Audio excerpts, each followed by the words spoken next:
Hello friends, மீந்து போன இட்லியில் டேஸ்டியாக ஸ்பைஸியாக ஒரு இட்லி உப்புமா பண்ணலாம். ஸோ இது வந்து ரொம்ப சிம்பிள், நிறைய இன்க்ரீடியன்ஸ்லாம் தேவைப்படாது. நீங்கள் குயிக்காக நைட்டு வந்து உங்களுக்கு இட்லி மீந்துருச்சுன்னா குயிக்காக இதை வச்சு நீங்கள் பிரேக்ஃபாஸ்ட் பண்ணிடலாம். ஸோ இது வந்து ரொம்ப டேஸ்ட்டாகவும் இருக்கும், ரொம்ப குயிக்காகவும் முடிஞ்சிடும். ரொம்ப சிம்பிள். எப்படி பண்ணுறதுன்னு பார்க்கலாம் வாங்க.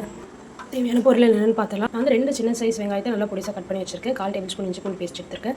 கொஞ்சமாக கருவேப்பிலை எடுத்திருக்கேன். ஒரு பச்சை மிளகாய் காரத்துக்கு ஏற்ற மாதிரி கீரை எடுத்து வச்சிருக்கேன். 1 டேபிள் ஸ்பூன் கடலப்பருப்பு எடுத்து வச்சிருக்கேன். நான் வந்து மீந்து போன இட்லியை வந்து 7 இட்லி எடுத்து வச்சிருக்கேன். ஸோ இது இட்லி உப்புமா பண்ணுறதுக்கு ஃபஸ்ட்டு இதை நல்லா பொடி பொடியாக ஆக்கிடலாம். நான் வந்து இட்லியை நல்லா பொடி பொடியாக ஆக்கிட்டேன். அவ்வளோதான். நல்லா வந்து கை விட்டு அதெல்லாம் நல்லா பொடி பொடியாக வரணும். நம்ம ஜஸ்ட் ரவை உப்புமா செய்யும்போது இந்த ரவை எப்படி பொடி பொடியாக இருக்குமோ அந்த மாதிரி பண்ணிக்கிறோம். அதாவது தாளிச்சிக்கலாம் வாங்க. தாளிக்கிறதுக்கு நான் வந்து 2 டேபிள் ஸ்பூன் சன்ஃப்ளவர் ஆயில் எடுத்துக்கிறேன்.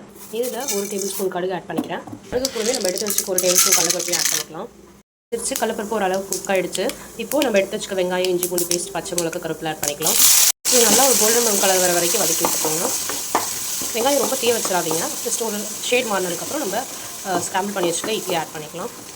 வெங்காயம் நல்லா வதங்கிடுச்சு. இப்போ நம்ம எடுத்து வச்சுருக்க இட்லி ஆட் பண்ணிக்கலாம். இட்லியில் ஆல்ரெடி உப்பு இருக்கும். ஜஸ்ட் ஒரு பிஞ்ச் மட்டும் உப்பு ஆட் பண்ணிக்கோங்க.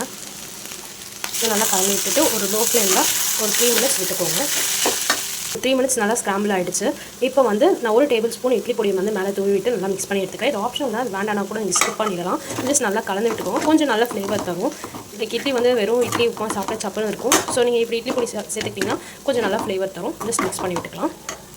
இது மேலே வாசனைக்காக 1 டேபிள் ஸ்பூன் நெய்யை ஆட் பண்ணிக்கிறேன். அவ்வளோதான். சுட சுட இட்லி உப்புமா ரெடி ஆகிடுச்சு. பாருங்கள், நல்லா இருக்குது, பார்க்கவே நல்லா வாசனையாக இருக்குது.